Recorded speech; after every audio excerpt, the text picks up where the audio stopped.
तो आज हम लोग स्टार्ट करने जा रहे हैं रैंक बूस्टर सीरीज। इसमें हम लोग क्लास 10 एनसीईआरटी साइंस के चैप्टर्स का 1 बाय 1 मेन कंटेंट जो है चैप्टर का उसको डिस्कस करेंगे। It means we are not going to discuss the chapter in detail, we are just going to discuss the important points mentioned in the chapter and that will help us to boost our knowledge. हम लोग जल्दी से answer बता पाएंगे और आप इस चीज़ को बार बार प्रैक्टिस भी करिए, क्योंकि सबसे ज़रूरी चीज़ होती है कि किसी भी चीज़ को बार बार प्रैक्टिस करना। अगर प्रैक्टिस नहीं कर पाएंगे तो हम लोग नहीं फ्लो बना पाएंगे। इसीलिए वीडियो थोड़ा सा फास्ट भी होगा, जो भी चीज़ें बताई जाएंगी थोड़ी सी स्पीड में बताई जाएगी ताकि आप भी स्पीड में प्रैक्टिस करें।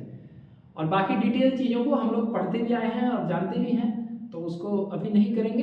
बस हम लोग को रैपिड रिविजन करना है जल्दी जल्दी, और उसके बाद से कंटेंट को समझने के बाद हम लोग प्रीवियस ईयर क्वेश्चंस भी करेंगे, जिससे कि हमारी रिवीजन हो जाए। तो चलिए स्टार्ट करते हैं पहला chapter, chemical reactions and equations.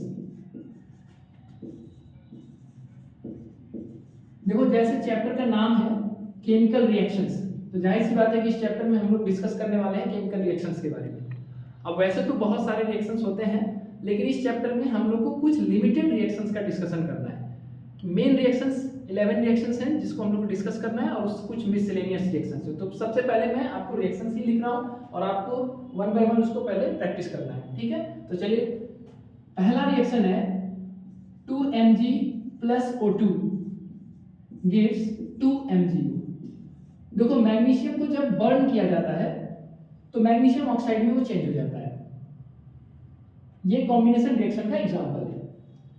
यहाँ पर मैं स्टेप को मेंशन नहीं कर रहा हूँ, क्योंकि मैंने पहले कहा कि मैं थोड़ा रैपिड लिखूंगा, तो मेन चीज ही मैं फोकस कर रहा हूँ। नंबर 2 रिएक्शन है lead nitrate reacts with potassium iodide solution. तो ये बनेगा PbI2। ये व्हाइट क्रिस्टलाइन सॉलिड है और ये जो बनता है वो येलो कलर का सब्सटेंस है। तो इसमें कलर चेंज देखा जा सकता है, +2KNO3। थर्ड रिएक्शन है formation of hydrogen gas Zn + H2SO4 dilute form में लिया जाएगा, तो बन जाएगा ZnSO4 + H2। ये एक्वस फॉर्म में होगा, ये गैस होगा, ये सॉलिड है, ये एक्वस फॉर्म है। फोर्थ है CaO, ये क्विक लाइम है, और ये कई बार पूछा जाता है कि कौन सा सब्सटेंस है जो व्हाइट वॉशिंग के लिए यूज किया जाता है सॉल्यूशन फेज में। यानी इसका अगर रिएक्शन वाटर के साथ हो जाता है तो बन जाता है स्लैग लाइम CaOH2। और ये स्लैग लाइम जब एयर के कार्बन डाइऑक्साइड से रिएक्ट करता है तो ये व्हाइट वॉशिंग के काम आ जाएगा, यानी कैल्शियम कार्बोनेट बन जाता है और वाटर अलग हो जाता है। देखो, यहाँ एक और चीज को ध्यान देना है कि कार्बन डाइऑक्साइड जो है वो नॉन मेटल का ऑक्साइड है, और नॉन मेटल का ऑक्साइड यहाँ पे एसिडिक प्रॉपर्टी शो कर रहा है, क्योंकि ये बेस के साथ रिएक्ट कर रहा है एसिड, तब जाके बन रहा है सॉल्ट एंड वाटर। तो ये रिएक्शन से दो चीजें पूछी जाती है, एक क्विक लाइम जो सब्सटेंस है जिसके एक्वस सॉल्यूशन व्हाइट वॉशिंग के लिए यूज किया जाता है, दूसरा ये रिएक्शन प्रूव करता है कि नॉन मेटल के जो ऑक्साइड होते हैं वो एसिडिक प्रॉपर्टी शो करते हैं। पांचवा, ये बहुत ही फेमस और बहुत ही इंपॉर्टेंट रिएक्शन है फेरस सल्फेट, जो कि व्हाइट कलर का होता है। आप लोग ग्रीन विट्रॉल जानते होंगे, FeSO4 × 7H2, वो ग्रीन कलर का होता है, लेकिन जब उसको हीट किया जाता है तो फेरस सल्फेट बनता है जो व्हाइट कलर का होता है। और इसको अगर आप हीट कर दोगे तो ये पूछा गया है कि इसको हीट करने पर क्या बनता है, तो ब्राउन कलर का सॉलिड बनेगा फेरिक ऑक्साइड। ये ब्राउन होता है फेरिक ऑक्साइड, आप चाहो तो लिख लेना नाम फेरिक ऑक्साइड। और दो सल्फर कंटेनिंग गैस बनेंगे जो बहुत ही इरिटेटिंग होंगे, SO2 और SO3। इसमें एक बार पूछा गया था कि क्या प्रिकॉशन रखना चाहिए जब हम फेरस सल्फेट को हीट करते हैं। तो फेरस सल्फेट को जब आप हीट करोगे तो पहला प्रिकॉशन ये है कि जो गैसेस निकल रहे हैं उसको इनहेल नहीं करना है, काफी इरिटेटिंग होगा। दूसरा प्रिकॉशन है कि हीट कर रहे हो, थर्मल डिकम्पोजिशन रिएक्शन है ये, तो जाहिर सी बात है आप टेस्ट ट्यूब होल्डर का यूज करो ताकि आपके हाथ न जले। छठवां है लेड नाइट्रेट का decomposition 2PbNO3 gives 2PbO + 4NO2 + O2। देखो, केमिकल रिएक्शंस जब भी लिखे जाते हैं तो वैलेंसी और मॉलिक्यूलर फार्मूला का ध्यान दिया जाता है, जो क्लास 9 एनसीईआरटी में पढ़ाई जाती है। तो कुछ बच्चे ऐसे भी होंगे जिसको फार्मूला आयंस में दिक्कत होगी, तो आप पहले उस चीज को प्रिपेयर कर लोगे तभी रिएक्शन फास्ट लिख पाओगे। 7th रिएक्शन जो है इलेक्ट्रोलिसिस ऑफ वाटर है 2H2O। On electrolysis gives two H2 gas form में बनेगा प्लस O2। देखो यहाँ पे पूछ लिया जाता है कौन सा गैस कैथोड पे बनेगा, कौन सा एनोड पे, तो हाइड्रोजन बनाता है cation H+ cation, so it will be formed at cathode, और oxygen forms anion, so it will be formed at anode. दूसरा चीज इसका रेशियो पूछा जाता है, तो तुम रेशियो देखो 2:1 है, ये पूछा जाता है। आठवां रिएक्शन फोटोलिटिक डिकम्पोजिशन है, AgCl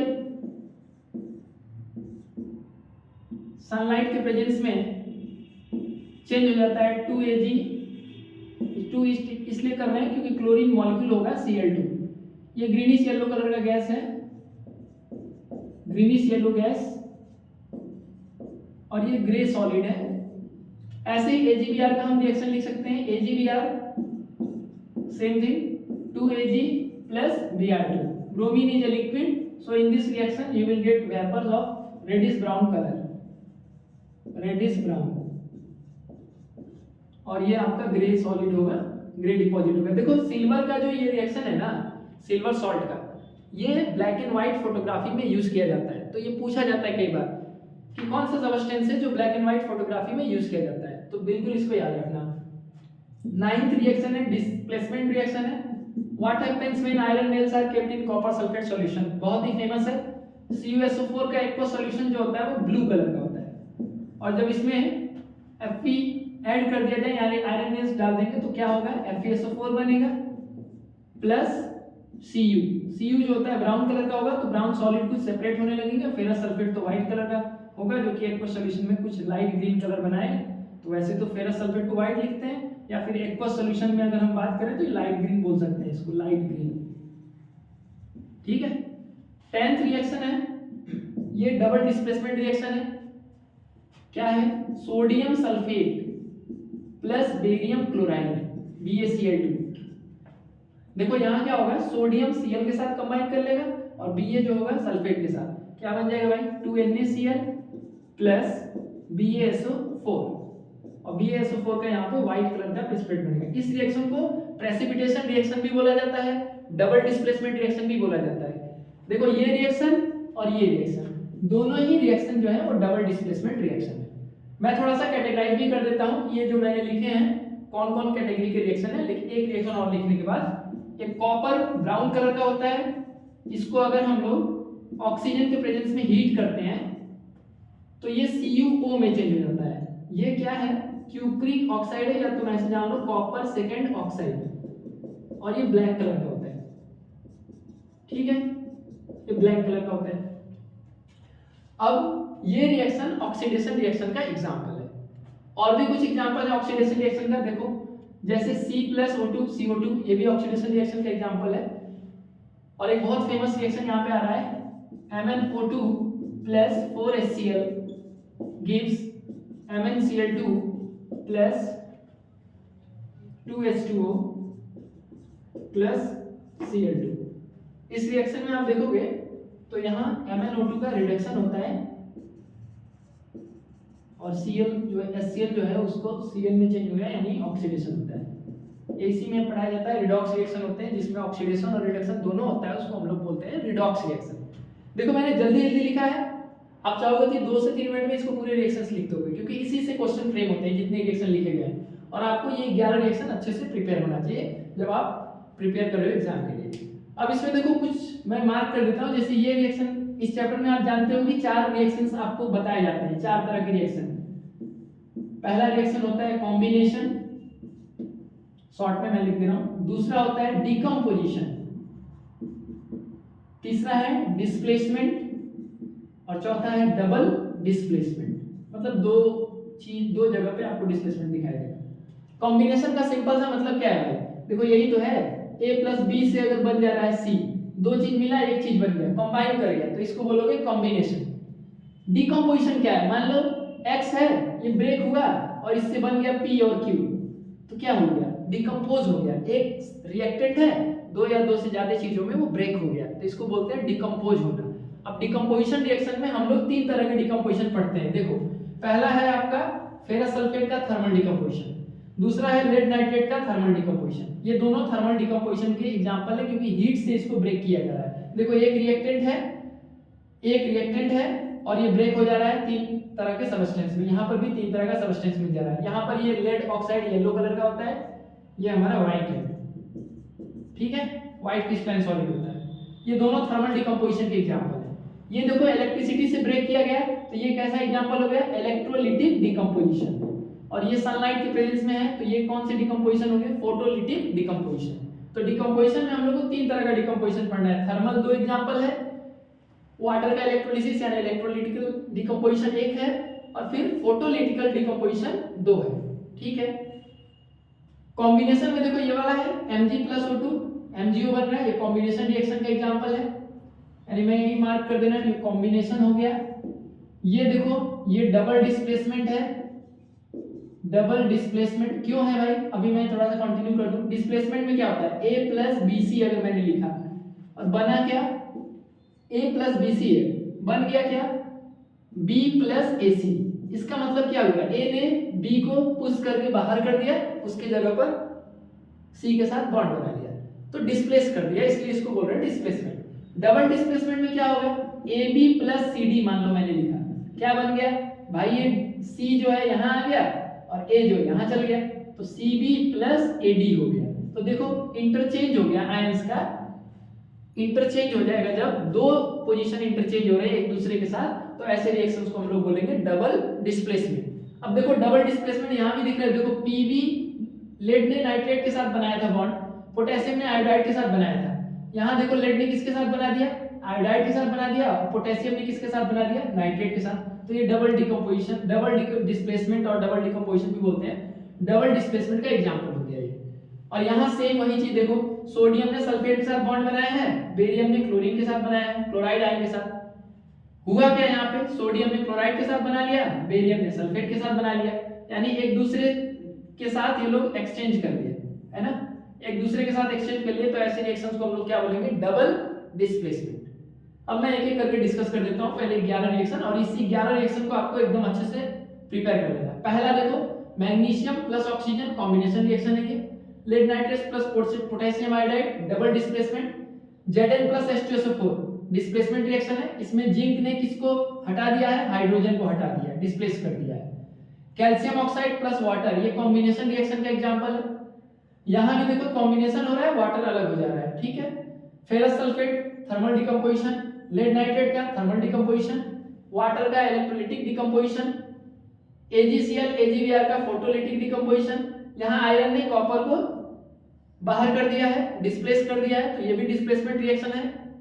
ये मैंने बता ही दिया है, डबल डिस्प्लेसमेंट, सोडियम Br के Ba की जगह चला गया और Ba Na की जगह आ गया। ये है ऑक्सीडेशन रिएक्शन, क्योंकि oxidation is a process in which there is combination of oxygen, ठीक है, और रिमूवल ऑफ हाइड्रोजन। तो आप देखो नीचे वाला जो मैंने रिएक्शन लिखा, कभी-कभी बच्चे कंफ्यूज होंगे कि कैसे इसको ऑक्सीडेशन रिडक्शन समझेंगे। बहुत आसान है, देखो HCl में से हाइड्रोजन निकल रहा है, Cl2 में बदल गया, तो हाइड्रोजन निकल गया, तो ये क्या हो गया, ऑक्सीडेशन हो गया। और MnO2 में क्या हो रहा है, ऑक्सीजन निकल रहा है, इसीलिए क्या हो गया, ये रिडक्शन हो गया, ठीक है। तुम्हारे लेवल पे समझने के लिए सिंपल वे में, वैसे तो ऑक्सीडेशन को हम लोग इलेक्ट्रॉनिक कॉन्सेप्ट से भी समझ सकते हैं, वैलेंसी से भी समझ सकते हैं, ऑक्सीडेशन स्टेट से समझ सकते हैं, लेकिन सिंपल अभी तो बहुत ही सिंपल लेवल पे हम लोग ये डिस्कस कर रहे हैं कि एडिशन ऑफ ऑक्सीजन और removal of hydrogen is called oxidation. जहां ऑक्सीजन जुड़ेगा ऑक्सीडेशन हो गया, तो हाइड्रोजन रिमूव होगा उसको भी हम लोग ऑक्सीडेशन कहेंगे, और जहां ऑक्सीजन रिमूव हो रहा होगा या हाइड्रोजन ऐड हो रहा होगा उसको हम लोग बोलेंगे रिडक्शन।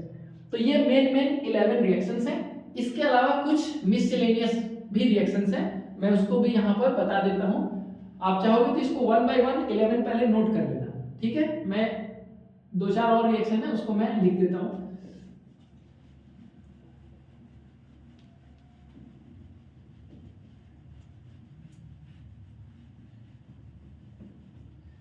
अब 2 रिएक्शन, इसमें 2 एग्जांपल है एक्सोथर्मिक रिएक्शन का, क्योंकि थर्मल डिकम्पोजिशन जो पढ़ रहे हैं हम लोग वो एंडोथर्मिक है, क्योंकि इसमें हीट एब्जॉर्ब हो रहा है, तो एंडोथर्मिक का एग्जांपल है।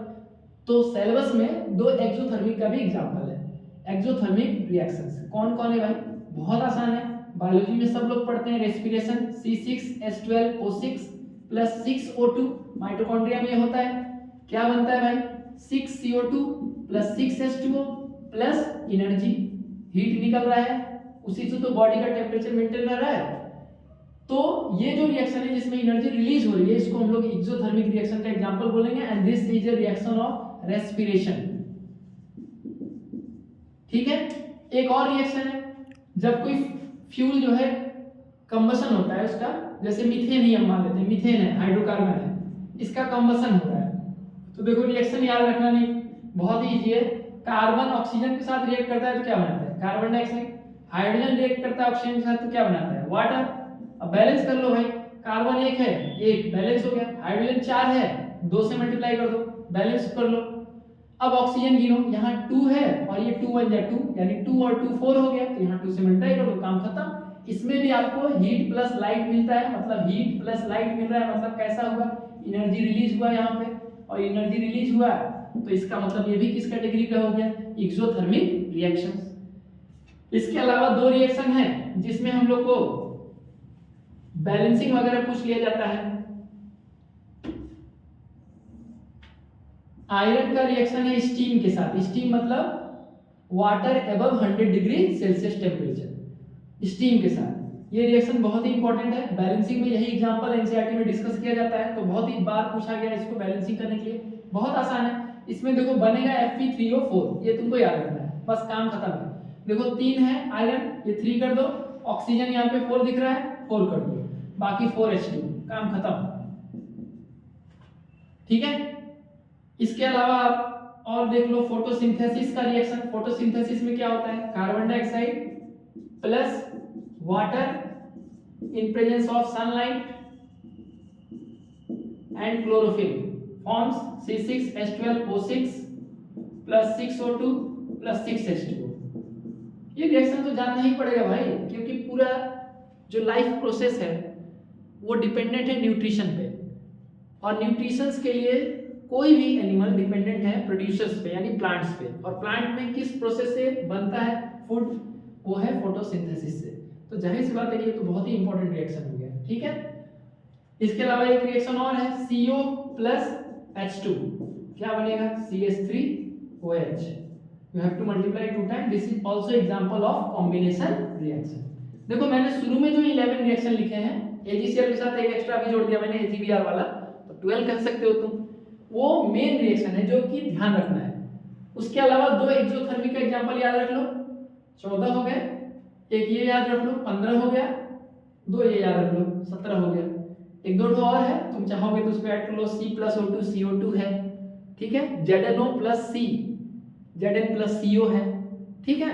देखो भाई सारा खेल इस चीज का है कि अगर तुम्हारे दिमाग में रिएक्शंस रहेगा तभी तो क्वेश्चन पूछने पे तुम बताओगे जल्दी जल्दी। कॉम्पिटिटिव एग्जामिनेशंस में क्या है? स्पीड का टेस्ट है, कि आने से ज्यादा इंपॉर्टेंट है कितना जल्दी तुमको आ रहा है। और आज का प्रेजेंट सिचुएशन में डिमांड भी यही है कि तुमको कोई चीज कितना जल्दी आ रहा है, और इसके लिए तुमको बार बार लिखना होना चाहिए उस चीज को। ठीक है। अब ये सारा चीज जो है यही कंटेंट है। इसके अलावा छोटे मोटे कंटेंट क्या बचे हैं चैप्टर में? देखो ये 4 जो चीज है एग्जामिनेशन में इसके डिफिनेशंस पूछे जा सकते हैं। What is combination reaction? तो बहुत आसान है। The reaction in which 2 or more substances combine together to form a single product is called combination reaction. Decomposition क्या होगा? Just उसका opposite.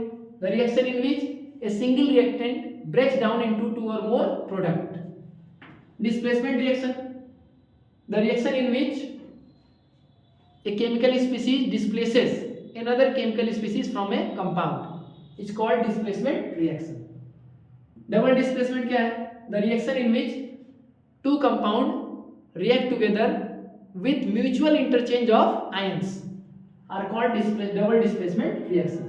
देखो ये बहुत ही फंडामेंटल वे में समझाया जा रहा है। ये पहली सीढ़ी है रिएक्शन को समझने का, इसीलिए डिफिनेशन बहुत सिंपल है ना।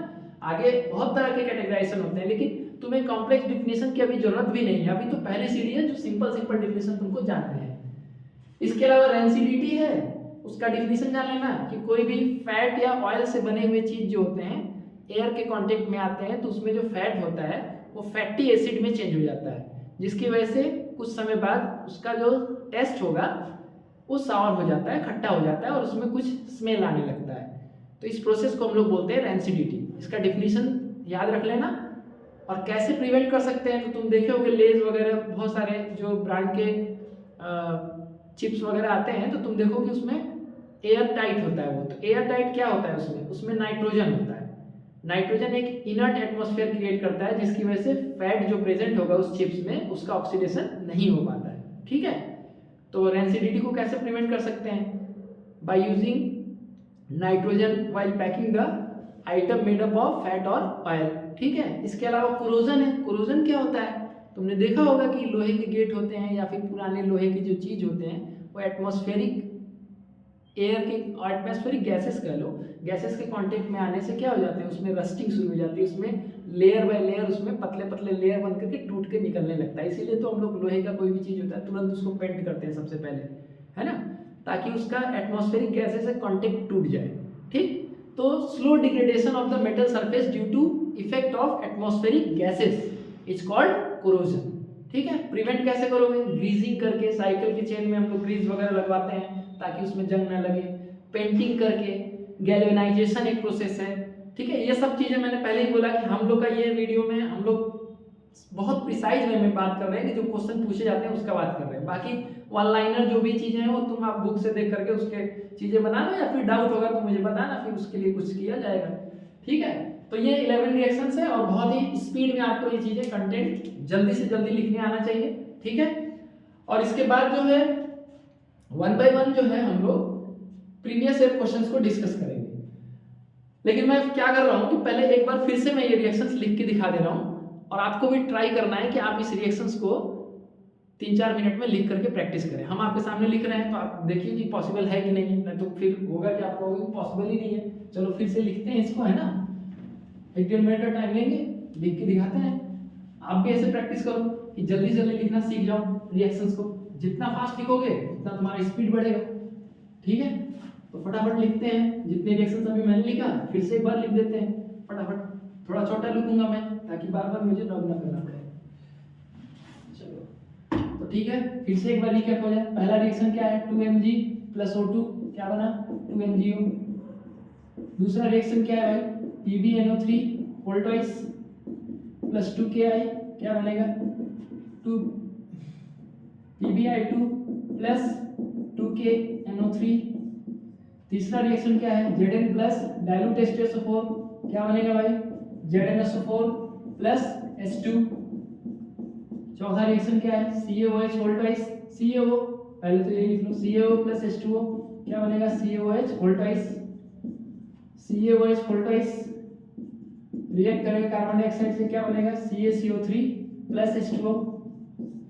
पांचवा रिएक्शन क्या है भाई, फेरस सल्फेट को हीट करोगे क्या बनेगा, Fe2O3 + SO2 + SO3। छठवां रिएक्शन क्या है, 2PbNO3 whole twice gives 2PbO + 4NO2 + O2, ठीक है। सातवां रिएक्शन क्या है, electrolysis of water, 2H2O electricity क्या होगा, 2H2 + O2। यहाँ येलो कलर का बनता है, ये मालूम होना चाहिए, ये भी येलो कलर का है। ये व्हाइट क्रिस्टलाइन सॉलिड है, ये व्हाइट क्रिस्टलाइन सॉलिड है, ये व्हाइट कलर का होता है, ये ब्राउन कलर का होता है। सब मेंशन करना है तुमको, तुम जब लिखना तो फटाफट इसमें मेंशन कर लेना। आठवां रिएक्शन क्या है, 2AgCl गिव्स सनलाइट के प्रेजेंस में 2Ag + Cl2। इसी तरह Ag भी आगे लिख सकते हैं। नाइन्थ रिएक्शन क्या है, Fe + CuSO4 क्या बनेगा भाई, FeSO4 + Cu। 10th रिएक्शन क्या है, Na2SO4 + BaCl2। सॉल्यूशन फेज में ये होता है। एक बार क्वेश्चन पूछा था, सॉलिड सोडियम सल्फेट और सॉलिड सोडियम सल्फेट और बेरियम क्लोराइड दोनों को मिक्स किया गया, क्या होगा, कुछ नहीं होगा भाई। पहले दोनों का सॉल्यूशन बनाओ तब जाके प्रेसिपिटेशन रिएक्शन होगा। 2NaCl + BaSO4 का व्हाइट प्रेसिपिटेट बनेगा ये। और लास्ट रिएक्शन क्या है, Cu + O2 हीट करें क्या बनेगा, CuO, ये ब्लैक कलर का बनेगा। कलर मैंने पहले भी मेंशन किया था इसलिए नहीं लिख रहा हूं मैं। अच्छा, अब मिसलेनियस रिएक्शन जो मैं कह रहा था कि थोड़े बहुत मिसलेनियस रिएक्शंस हैं उसको भी दिमाग में रख लो। क्या क्या, एक्सोथर्मिक है, ठीक है। एक्सोथर्मिक रिएक्शन क्या है भाई, रेस्पिरेशन है, C6H12O6 + 6O2 क्या बनेगा, 6CO2 + 6H2O + एनर्जी।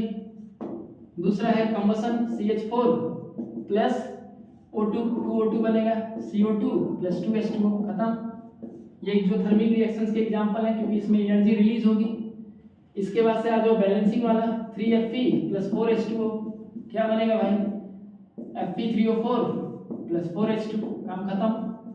फोटोसिंथेसिस का रिएक्शन देखो क्या है, 6CO2 प्लस 12H2O, सनलाइट और क्लोरोफिल, क्या बन जाएगा? C6H12O6 plus 6O2 plus 6H2O, काम खत्म।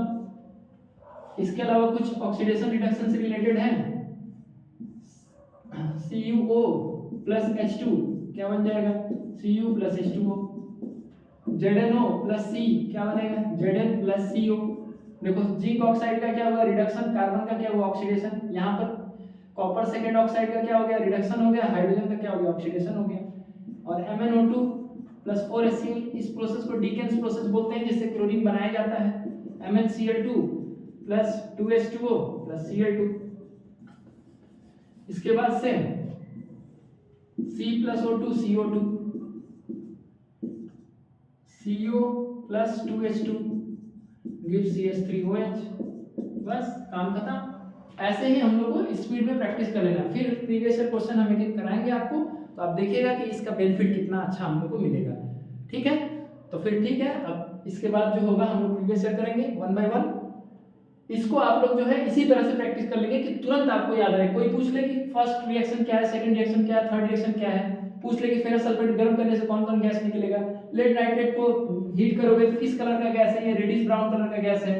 ठीक है, ये सब पता होना चाहिए आपको, ये सब मेंशन कर लेंगे आप एक पेज पर करके। मैं आपके सामने इसलिए कर रहा हूँ, लाइव कर रहा हूँ, ताकि आप खुद देखिए कि इट इज पॉसिबल, है ना, ऐसा नहीं है कि इट इज नॉट पॉसिबल।